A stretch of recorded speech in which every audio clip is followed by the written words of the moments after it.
අපි කතා කරන හැම වෙලාවකම ඒ කතාබහ ඇතුලේ හැංගිලා තියෙන රහස් කේතයක් තියෙනවා. අන්නේ ඒක විදින්නයි අපි මේ හදන්නේ. sannivedanaye කියන මේ ලොකු මාතෘකාව. හරිම සරලව තේරුම් ගමු. කවදාරි දැනিলা තියනවාද අපි කියන දේ එකක් අනිත් කෙනාට තේරෙන්නේ සම්පූර්ණයෙන්ම වෙන දෙයක් කියලා. අන්නේ ඒ වෙලාවට දැනෙන කලකිරීම. ඇත්තරම ඒක අපි හැමෝටම හොඳට පුරුදු හැඟීමක්. හරිම සරලයි. sannivedanaye කියන්නේ එක මනසක තියෙන අදහසක් කිසිම වෙනසක් නැතුව තවත් මනසකට සාර්ථකව ගෙනියන එකට. හරි. එහෙනම් අපි මේ ගමන පටන් ගමු. හිතන්නේ එකම එක පණිවිඩයක් හරියට කුණාටුවක් මැදින් යන නැවක් වගේ ඒක යන මේ අවධාන ගමන කොහොමද කියලා අපිත් එක්කම ගිහින් බලමු. මේ බලන්න මේක පියවර 7කින් යුත් බාධක දිවීමක් වගේ. යවන්නාගෙන් පටන් අරන් ඒ අදහස කේතනේ වෙලා පණිවිඩයක් විදිහට මාධ්‍යයක් හරහා ගිහින් ලබන්නා ළඟදී ඒක ආයත් විකේතනේ වෙලා අන්තිමට ප්‍රතිපෝෂණයක් ලැබෙනකම් මේ හැම පියවරක්ම හරියට දම්වැලක පුරුක් වගේ. එක පුරුකක් කැඩුනොත් මුළු දම්වැලම ඒ කියන්නේ මුළු sannivedanayeම බිඳ වැටෙනවා. හැබැයි මේ ගමන ලේසි නෑ. මොකද මේ ගමන පුරාම බාධක කියන දේවලින් නිරන්තර ප්‍රහාරය එල්ල වෙනවා. මේ බාධක කියන්නේ වටේ තියෙන සද්දේ විතරක්ම නෙවෙයි. ඒක සමහර විට අපහැදිලි වචනයක් වෙන්න පුළුවන්.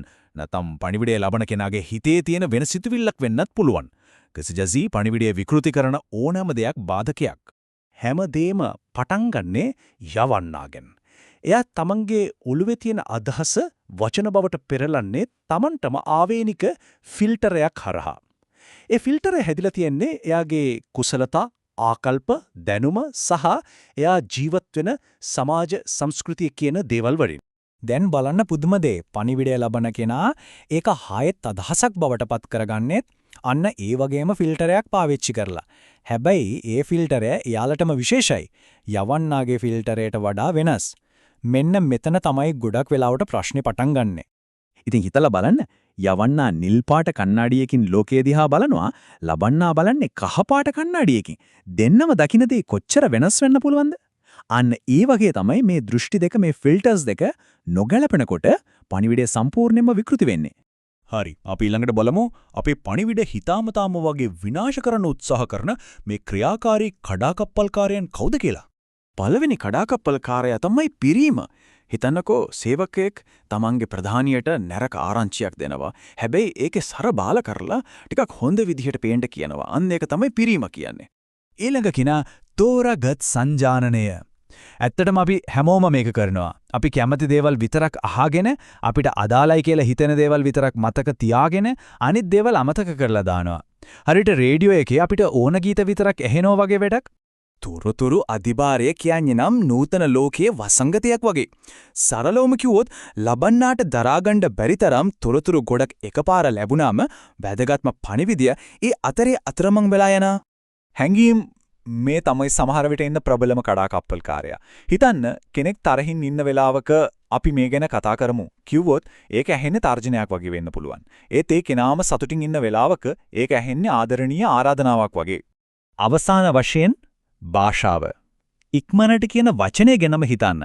කෙනෙක්ට ඒක විනාඩි 5ක් වෙන්න පුළුවන්. තව කෙනෙක්ට පැය භාගයක් වෙන්න පුළුවන්. එකම වචනේ හැබැයි අර්ථ දෙකක්. ඉතින් පණිවිඩය අතරමං වෙනවා. හැබැයි කලබල වෙන්න දෙයක් නැහැ. මේ කඩාකප්පල්කාරයන්ගෙන් අපේ පණිවිඩ ගලවා ගන්න අපේ අතේ මෙවලම් කට්ටලයක් තියෙනවා. භාෂාව කියන උගුලෙන් බේරෙන්න නම් රීතිය හරිම සරලයි. පැහැදිලි බව තමයි වැදගත්ම දේ. ලොකු සංකීර්ණ වචන වෙනුවට හැමෝටම තේරෙන සරල වචන පාවිච්චි කරන එක තමයි හොඳම දේ. හැඟීම් හරියට කුණාටුවක් වගේ හිතට කඩාගෙන වදිනවද? එහෙනම් කතා කරන්න කලින් ඒ කුණාටුව පහව යනකම් ඉන්න. මොකද සංසුන් මනසකින් කරන sannivedanaye හැම වෙලටම පැහැදිලි වරදින්නේ අඩුයි. මෙන්න තියෙනවා ප්‍රධානම ගලවා ගැනීමේ මෙවලම් 3. 1. ප්‍රතිපෝෂණ පාවිච්චි කරන්න. සරලව මම කියපු දේ පැහැදිලිද කියලා අහන්න. 2. සක්‍රියව සමන් දෙන්න. ඒ කියන්නේ උත්තර දෙන්න හිතාගෙන නෙවෙයි අනිත් කෙනාව තේරුම් ගන්න හිතාගෙන අහන්න. 3. වාචික නොවන ඉඟි ගැන සැලකිලිමත් වෙන්න. ඒ කියන්නේ තමන්ගේ වචනයි ක්‍රියාවයි එකට ගැලපෙන්න ඕන නැත්නම් යවන්නේ පරස්පර පණිවිඩ දෙකක්. පොඩ්ඩක් හිතලා බලන්න. ගොඩක් වෙලාවට අපේ වචන වලට වඩා අපේ ක්‍රියාවන් අපේ ශරීර භාෂාව හයියෙන් කතා කරනවා නේද? හිතන්න කෙනෙක් බිම බලාගෙන හැමින් මම හොඳින් කියලා කියනවා. ඒක විශ්වාස කරන්න පුළුවන්ද? කවදාවත් බෑ. මොකද වැදගත් වෙන්නේ කියන වචන විතරක් නෙවෙයි. ඒ වචන කියන විදිහ. ඒ කියන්නේ කටහඬේ ස්වරය, ශරීර භාෂාවත් එක්කමයි. හරි. දැන් මේ අපි කතා කරපු හැම දෙයක්ම තව ටිකක් සංකීර්ණ වෙනවා ඩිජිටල් ලෝකයේත් එක්ක. අපි බලමු ඊමේල්, chats සහ සෝෂල් මීඩියා අපි මේ sannivedana ගමන වෙනස් කරන්නේ කොහොමද කියලා. ඇත්තටම වර්තමාන ඩිජිටල් ලෝකය අලුත් අභියෝග ගොඩක් ගෙනල්ලා තියෙනවා. නීතිමය සහ ආරක්ෂක ගැටලු එක පැත්තකින්. අනිත් පැත්තෙන් මුහුණට මුහුණලා කරන කතාබහේදී ලැබෙන ඒ උණුසුම, ඒ පුද්ගලික සම්බන්ධය නැති වෙලා යන එක. මේ ඩිජිටල් ලෝකයේ ව්‍යාකූලත්වය මැද අපේ මාලිමාව වෙන්න ඕන ආචාර ධාර්මික sannivedanaya.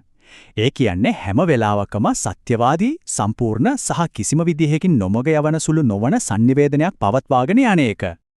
ඉතින් මේ හැමදේම එක්ක අද ඉඳන් පරාජය කරන්න යන පළවෙනි sannivedanaye කඩාකප්පල් කරු කවුද?